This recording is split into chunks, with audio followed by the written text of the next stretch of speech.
As the daughter of National Artist for Theater and Film Lamberto Avellana, I am often asked which among his 63 films I consider to be his best. While my father has been distinguished in Philippine cinema history primarily because of Anak Dalita and Bajau, I believe it is his movie version of Nick Joaquin's A Portrait of the Artist as Filipino, which establishes him as one of our legendary directors.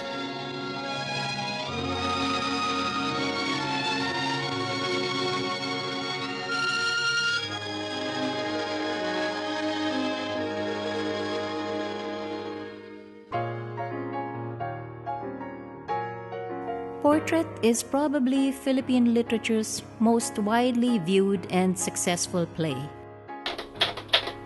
National Artist for Literature Nick Joaquin was already a prominent 35-year-old journalist and writer in English when he completed Portrait in 1952.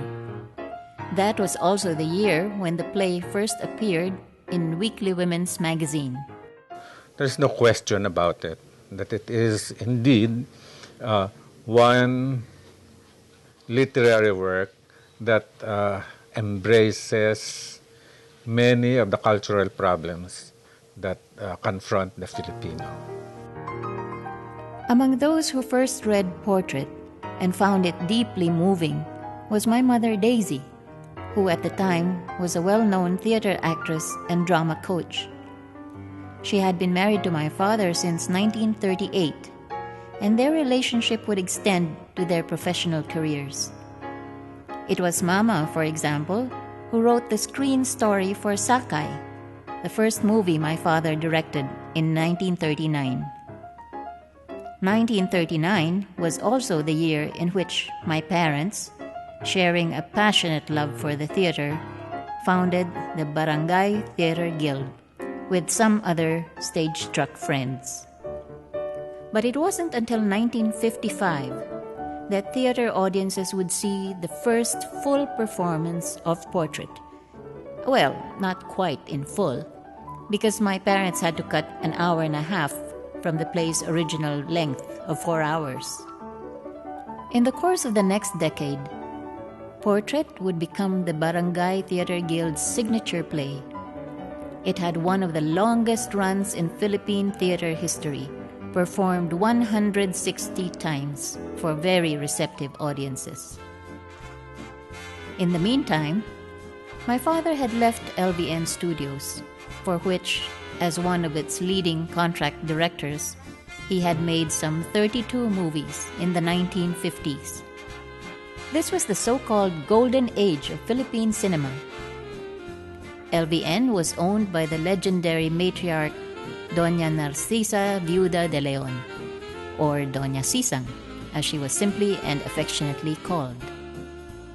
LVN's general manager was her son, Manuel de Leon, a lawyer who had placed second in the bar exams and who firmly believed that Filipino films and filmmakers could rival, if not top, their Asian counterparts. His belief was bolstered when Anak Dalita and Bajau, which he personally produced, swept the major awards at the Asian Film Festival in 1956 and 1957. Tito Manny, as we called him, was Papa's schoolmate at the Ateneo and a close family friend. It was Tito Manny whom my father first approached in 1964 when he decided to make the film version of Portrait. Bert only persuaded me, and I said, and I accepted that because I was curious really whether there is such an animal as an intelligence here in Manila. Narito ang isang producer na sa isang industriya na ang pinaka-objective ng paggawa ng pelikula ay para magkapera. No? Pero malinaw na si Manny de Leon was willing to risk his capital to make this film. So he believed enough in Nick Joaquin and Avellana. By the mid-60s, significant and dynamic changes were taking place in Philippine cinema. The four studios, Sampaguita, LVN, Premier, and Lebran, were all already facing great difficulties. Because the mode of production of the studio system, hindi niya kayang tapatan na ang invasion ng Hollywood. Yun na nagre-react ang movie industry natin to the globalization actually of movie entertainment at that time. So anong nangyari sa 60s? Explosive yon. Samantalang nag-collapse ang studio system, it was a cause to celebrate for the independence kasi nagkanya-kanya na. But quality-wise, problematic tayo. Wala nang industry control. Kahit sino na lang puproduce Wala nang pa-script yan Hala. Many people have been puzzled as to why my father chose this time to create his dream project, one which went totally against the grain of prevailing movie convention. Samantalang napakarami talaga ng mga almost like inane copycat films natin at that time, pasok ngayon si Lamberto Avellana, who saw the right ingredients to produce a film that, yes, will go against the grain but history will vindicate him, that he did the right thing. A Portrait of the Artist as Filipino opened on September 10, 1965 at the State Theatre on Rizal Avenue in Manila. Sadly, only a handful were in the audience. Bert Avellana, in his previous movies, had always tended to make concessions to what he had called bakya audience. But in this case, he was not thinking of the bakya audience anymore, of his bakya audience anymore. He was obviously most conscious about the new audience that the movie is seeking, and that's the middle-class intellectuals. Despite movie reviews which lavishly praised its excellent production, Portrait closed after only 5 days of showing. I never got any, and the first day only, wala na, gusto nang alisin ng teatro. I appreciated what things it was doing differently, kasi it was really ibang-iba talaga, but as a moviegoer at that time, raised on traditional genres as well as Hollywood films, I could not appreciate it fully. In other words, there was a problem with me as audience too. Through the years, Portrait has continued to enjoy a more successful life on stage. It has been translated into Filipino and even adapted as a musical. And the movie? Well, it was some consolation that Portrait won the award for the Best Technically Produced Picture during the first Manila Film Festival in 1966. But except for very rare occasions, when it was shown in other festivals here and abroad, Portrait would be relegated to movie limbo over the next 40 years. It would simply become a lost and forgotten Filipino film classic. And the 3 people who fought for it, they are dead now. My father passed away in 1991, still disappointed about the fate of Portrait, and yet wishing that more audiences could have seen his favorite movie. They died with their house. But hope, as they say, springs eternal, and the moment my father had wished for may have finally It arrived. has not perished. Listen, Portrait's 40-year-old negatives, long thought to have been lost, were discovered in the LVN archives. Tito Manny's son, famed director Mike De Leon, then painstakingly used digital technology to reassemble and restore Portrait to nearly its original condition. some of those old houses were still standing. In a way, it was Mike's gift for Tito Manny, who passed away in 2005, a few months after bequeathing the movie to his son. So, when Portrait is re-released, I hope that a new generation of larger cinema-literate audiences will better appreciate the film into which my parents poured all their heart and soul. When I saw it again, my God, I was really astounded, it's a major film. It's a major film in the sense of what it's saying about the Filipino, and second, in the way it says it in the language of film. It was the year of Hitler. Portrait is set in October of 1941, just 2 months before the outbreak of World War II in the country. Downtown Boat. What are we going to do, Candida? The main characters are the spinster sisters, Candida and Paula, who live in a large but decaying Spanish-style house with their aging father, the famous painter Don Lorenzo Marasigan. Besides, we do need the money. Money. The three have fallen on hard times, so that the sisters are forced to take in a boarder, a young law student named Tony Javier, Good afternoon, ladies. who at night also works as a pianist in a vaudeville theater. Who else can we blame for our wasted youth, our poverty? Candida and Paula blame their condition on their father, who they feel has neglected his family for the sake of his art. You live only for yourself, Papa. For you and your art. You wasted your talent.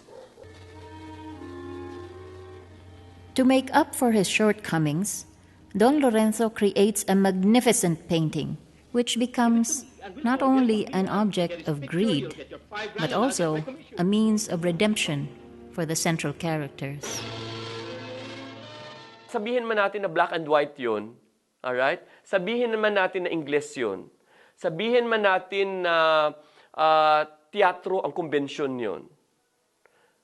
Kung alam lamang natin ang pag-frame ng pelikulang ito at tingnan yun bilang formal elements of the film ng Abale, and look at what the film is trying to tell us about who we are as Filipinos.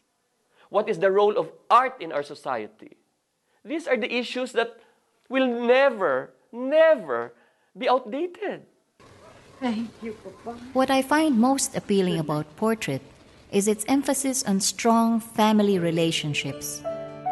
This was a theme reflected on the set, and which made the production of Portrait practically a family affair.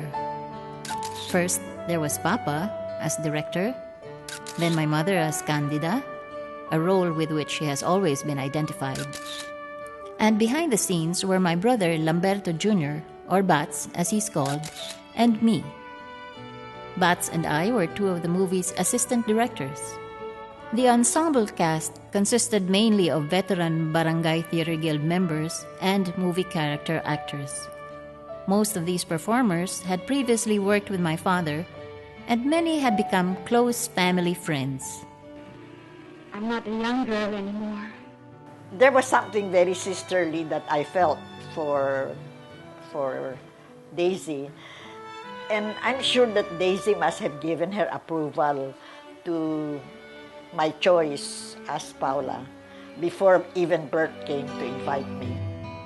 Perhaps the only considered outsider was Conrad Parham, a Filipino-American actor with both stage and screen experience.